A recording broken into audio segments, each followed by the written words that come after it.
अब सवाल यह पैदा होता कि जब नींद की गोली पहली बार जिसका पता 7 जनवरी को चला, उसका पता प्रभात हॉस्पिटल को एक दिन पहले कैसे लग गया।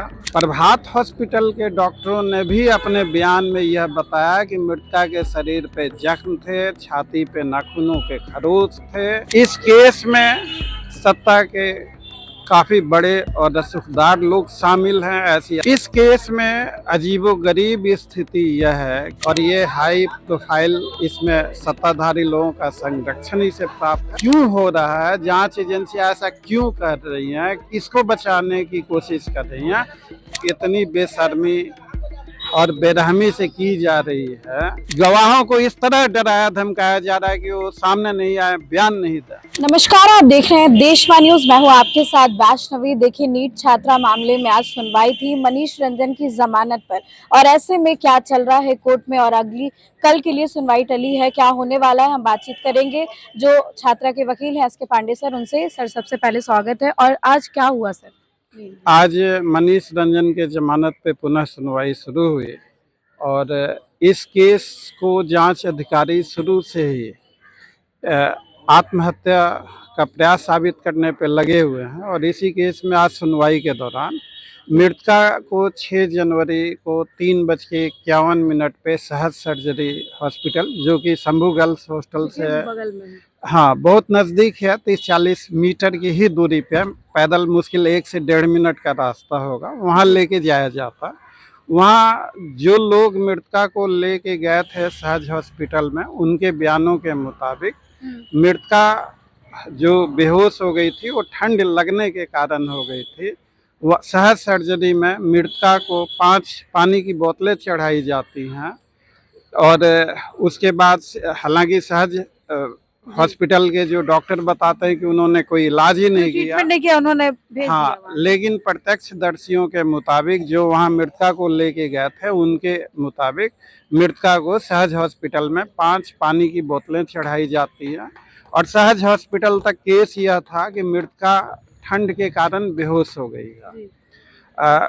उसके बाद 7:20 के आसपास सहज हॉस्पिटल से मृतका को प्रभात हॉस्पिटल ले जाया जाता है। नींद की गोली जो है मृतका के कमरे से अगले दिन मिलती है, 7 जनवरी को। नींद की गोली का किसी को पता ही नहीं था 6 जनवरी को कि नींद की कौन सी गोली है। चंचल जो वार्डन है, उनके बयान के मुताबिक नींद की गोली उन्हें 7 जनवरी को मृतका के बिछावन के नीचे मिलती है। तो अब सवाल यह पैदा होता कि जब नींद की गोली पहली बार जिसका पता 7 जनवरी को चला, उसका पता प्रभात हॉस्पिटल को एक दिन पहले कैसे लग गया।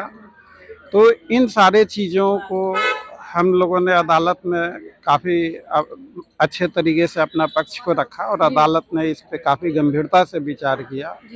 और सवाल यह भी पैदा होता है कि डॉक्टर जया जो प्रभात हॉस्पिटल की डॉक्टर हैं, गायनेकोलॉजिस्ट हैं, उन्होंने अपने बयान में बताया कि मृतका के प्राइवेट पार्ट पे कोई भी इंजरी नहीं था, जबकि पोस्टमार्टम रिपोर्ट के मुताबिक इंजरी ऐसा ही नहीं, लेविया मेजोरा और लेविया माइनोरा जो है वो 5 o'clock into 7 o'clock के साइज में हो गया, जो फोर्सिबल पेनिट्रेशन को दर्शाता है।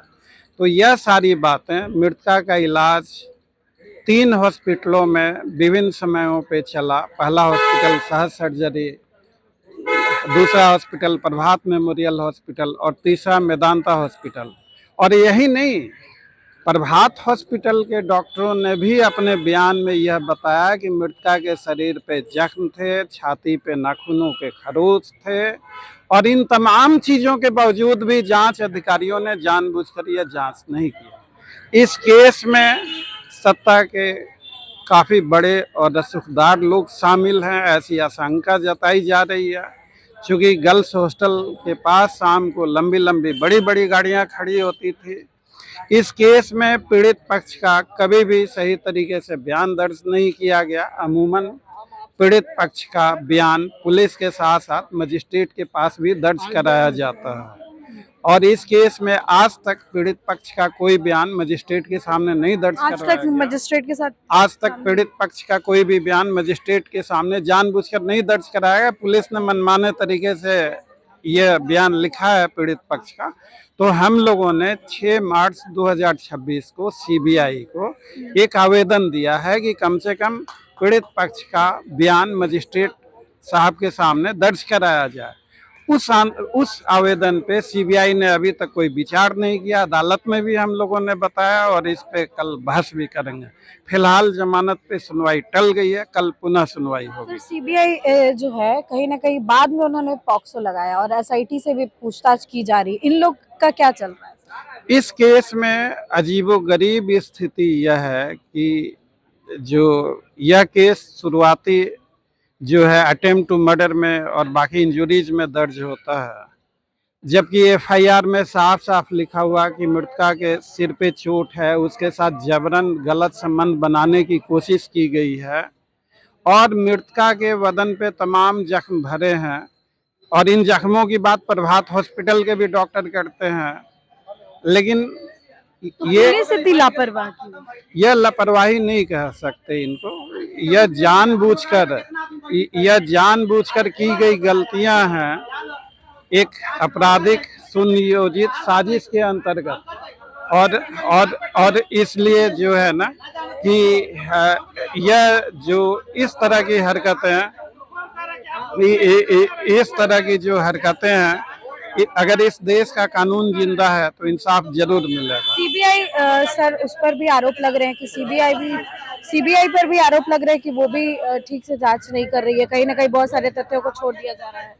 मनीष रंजन, ऐसा कहा जा रहा है, ऐसी आशंका जताई जा रही है पीड़ित पक्ष के द्वारा कि पूरे घटना का मास्टरमाइंड है। वो बहुत ही हाई प्रोफाइल सेक्स रैकेट चलाता है, मासूम लड़कियों के भोजन में नशा मिलाकर उन्हें ब्लैकमेल करता और ये हाई प्रोफाइल इसमें सत्ताधारी लोगों का संरक्षण ही से प्राप्त है। ऐसी आशंका पीड़ित आज परिवार। क्या बोला मनीष रंजन ने? सुनने में आया कि उन्होंने कहा कि हमें फंसाया जा रहा, गलत वार्डन को गिरफ्तार करे। ऐसा उन्होंने कहा कि सब हम ही जानते हैं, ये लोग क्या जानता है। अच्छा। मतलब कहने का मतलब यह है कि इस केस के जो गुनहगार हैं, जांच सही से हो तो 2 घंटे में पता लग जाएगा कौन असली गुनहगार है। लेकिन जांच जानबूझकर नहीं की जा रही है। यह ऐसा क्यों हो रहा है? जांच एजेंसियां ऐसा क्यों कर रही हैं? किसको बचाने की कोशिश कर रही हैं? ये सारे तमाम सवाल आप जांच अधिकारियों से पूछिए। आखिरी सवाल है सर, मनीष रंजन के लिए एसआईटी ने कहा कि हमें इनकी जरूरत ही नहीं है। यह बड़ा अजीबोगरीब है। एसआईटी ने एक बार जांच शुरू हो जाए, पॉक्सो की धाराएं लग जाए तो जांच मनमर्जी तरीके से बंद नहीं की जा सकती। आज बहस के दौरान हमने अदालत को कहा कि the investigation has been killed. हमने जो शब्द इस्तेमाल किया वो किल्ड शब्द हमने कहा। और इन सारे हालातों में इन चीज़ों को यही कहा जाएगा कि जानबूझकर अब किसी एक ऐसा अपराध जो कि इतना बड़ा हो, जिसमें मृत्यु दंड तक की सजा हो, इसमें मनमर्जी तरीके से जांच की जा रही है, कानून की मर्यादा ताड़ ताड़ की जा रही है।